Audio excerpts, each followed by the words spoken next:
When we think of wildlife conservation, we often picture vast national parks, million-dollar budgets, and international organizations with armies of researchers. However, some of the most powerful conservation stories are written by small-time operators working with limited resources, big hearts, and an unshakable belief in their mission. The truth is, you don't need millions of dollars and acres to make a difference. Sometimes all it takes is passionate people and a creative idea to create a ripple effect that transforms an entire ecosystem. In conservation, as in life, it's not about the size of your operation, but the size of your impact.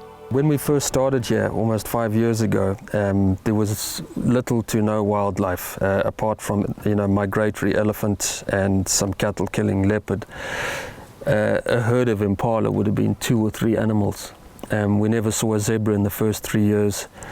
Kudu were almost extinct. You'd see the odd track. So for the first 4 years, all we did was anti-poaching, and the wildlife increased quite rapidly, not only from being able to breed up, but wildlife migrating into the protected areas that we have now. We put out camera traps on roads at different water points, and then even some of the grids where elephant and predators access the property. This has helped us get an idea of numbers and the movement of different game. Also, especially with leopard, being able to identify specific leopard by their spot pattern. We started to actually record a database now on the different cats that we've got in the area. We now have trail cam pics of herds of over 20 zebra, herds of impala up to nearly 30. For the first time ever this year, we've got pictures of warthog on trail camera. We've actually got one picture of 5 warthogs in one picture. We never had any warthog here before. And recently we've got some trail cam pics and sightings of bushbuck, which we actually thought there were absolutely none left, but they've appeared. And we're definitely seeing more of the small antelope as well, your duiker and steenbuck, your klipspringer, which is basically just controlling the poaching. The poaching was just out of control with the dogs and torches at night. They wiped out all that small game. Your spring hares, scrub hares, all that were almost gone. But they're coming back really well now with all the anti-poaching that we're doing.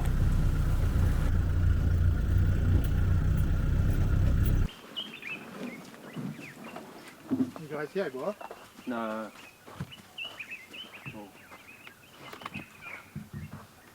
Okay, here we have one of our game scout camps where 3 scouts are based. They're out in the field at the moment. We have 3 based in each camp so that when they take time off, there's always 2 guys on duty.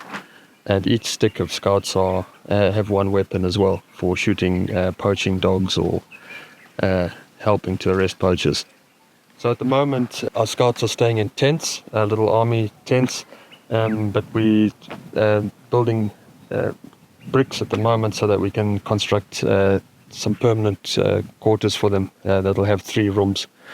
That way, at least in the rainy season, it's much more comfortable for them to stay. But we've almost got enough bricks to start constructing the permanent accommodation now. This is another one of our anti-poaching bases here where we've got a couple of scouts based here and a couple of fencing guys as well that patrol the fences, checking for any breaks. We don't ever keep the anti-poaching teams the same for too long. Every couple of weeks we mix the teams up or move them from area to area. It's just, we found that's a better way than leaving guys permanently in one spot. It's less chance of them getting too comfortable or diverting from their jobs. So initially we started actually hunting on wilberforce and mbakwe. And as time went on, some other opportunities arose with surrounding properties that adjoin us. And our game scouts now actually do anti-poaching patrols on those properties as well. And we aim to bring the poaching right down there and the wildlife numbers back up. And a lot of potential on those properties, which we would now like to try and include in our project. And this could increase the size from about 15,000 acres to over 30,000 acres. And obviously now in those areas we do the anti-poaching and open up all the old roads and put in new water points, things like that. Our plan is to definitely reintroduce some wildlife because, for a long period of time, the poaching here was very, very bad. So we've got some of the basic species here. There's a few kudu. They were really affected badly by the poaching. They're very easy to poach with dogs. So the numbers of kudu are still very low. We're hoping to reintroduce and increase that. We have brought in impala, wildebeest and giraffe. We'd like to bring in more. And then we'd also like to bring in other species like the eland, bushbuck, waterbuck, nyala, and get the numbers up because although we've got the basic species right now, the numbers are still pretty low.